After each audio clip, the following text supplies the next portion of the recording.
I'm just going to zoom out just so I can see the image. And what I want to do is join all this stuff together that I've got. So I'm going to click on that one, hold down shift, so I've got all those bits together now. And I'm going to go to right click on here and merge layers. So now I've got the whole thing as one image. What I want to do now is work on some kind of design elements with text. Let's think what we can do to this. So the first thing to do is I want to work on the background. So I'm going to go to the background, work on this layer. I'm going to unlock it. Yeah, you can see what I did there. I took off the lock. If you want to lock a layer again, you click on, he says, there, the little key, the padlock. Okay, so we can lock it, unlock it. I want to unlock it. And I'm going to go to the color swatches and let's have a nice bright kind of red. And I'm going to use the paint bucket tool and I'm just going to fill it in. Now we can see that I didn't cut out that kind of background, but what we can do, instead of cutting out again, we can also change the way it interacts with that layer. So on the top here of the layers we have the blend mode. At the moment it says normal. If I click on that, we can change the way it's interacting with that layer. So you can make it negative. There's a whole load of things you can do with it.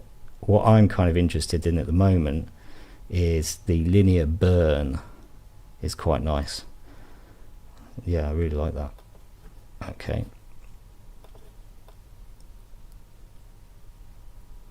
And let's free transform that. I'm going to make it a bit bigger. Remember to keep it locked. And something like that. I quite like that. So now I'm going to add some text to it. Okay, I've decided this band is going to be a French band and they're going to be called hang on, I've not explained anything. Let's start again. So I'm going to put some text in. So I'm going to go to the text tool here with the T. I'm going to click on here and I'm going to at the top menu bar here where we've got all our kind of text settings, I'm going to click on the black text, the black box, and turn it to white. So now I've got white text. I'm going to type in and put caps lock on les mutants. Okay, and you can see that's incredibly small, so we want to make that bigger. So with the text tool still selected and I've got my little text icon here, I can click and drag over that and then I can change the size of it up here. So it's currently 3.52 points. Let's drag it up and make it big. There we go. Maybe that's just too big. Yeah. Les mutants. If I go to edit and free transform, I can make it, I can change the shape of it. I'm going to keep its aspect the same. Let's put it there. Let's drag it up. As you can see, it's top layer so that I can put it wherever I want.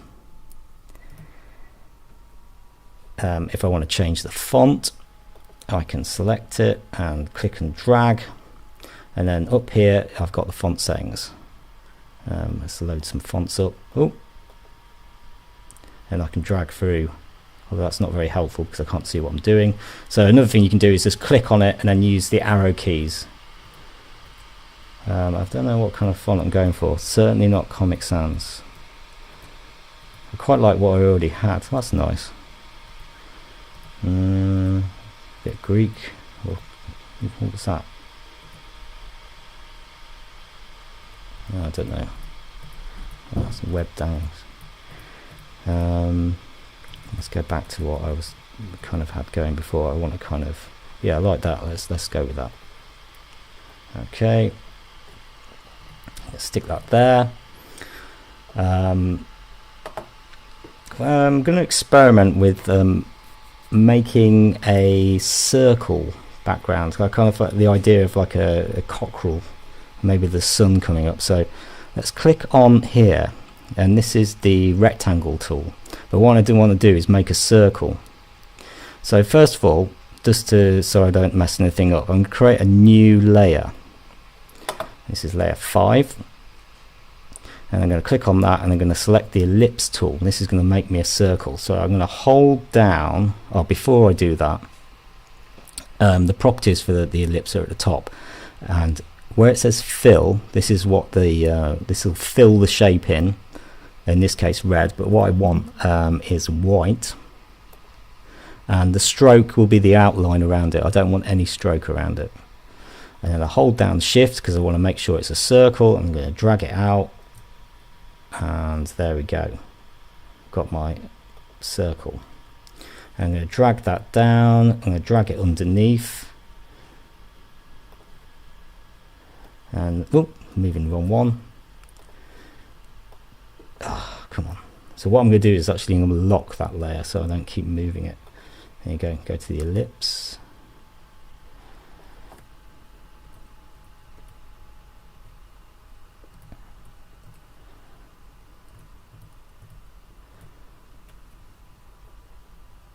I don't know if I'm into that.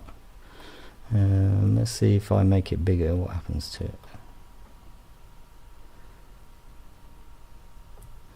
I might change the colour of it actually. See what happens when we change. So I'm taking it in. Let's try like a really contrasting colour to the red. Let's try. So I'm going to go to where's properties. There's the properties of the shape. So I'm going to change that to blue. What's a green? No, that was horrible. That's looking better. Oh yeah, I'm liking that. So I'm gonna edit and free transform.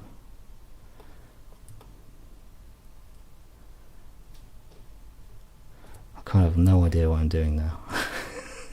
It was looking good. I don't know. What's this like?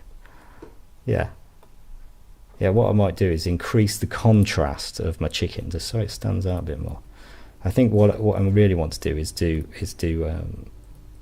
2 layers really of a different layer property. But so I'm going to make that darker so it's a bit more, it's a stronger interaction. So on layer 4, I'm going to deselect the lock tool and go to image adjustments, and I'm going to no, I'm not going to convert to black and white. I'm going to go to curves, and this will change the contrast of the image by clicking on it. You can see it's coming a lot darker. Yeah, that's what I wanted to do.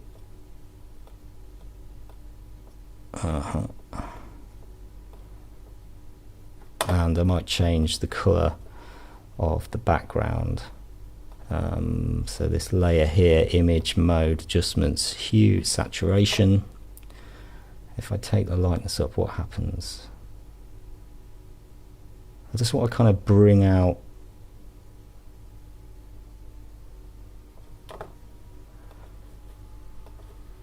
the image a bit more. Okay. Yeah, it's looking sort of quite retro in 60s.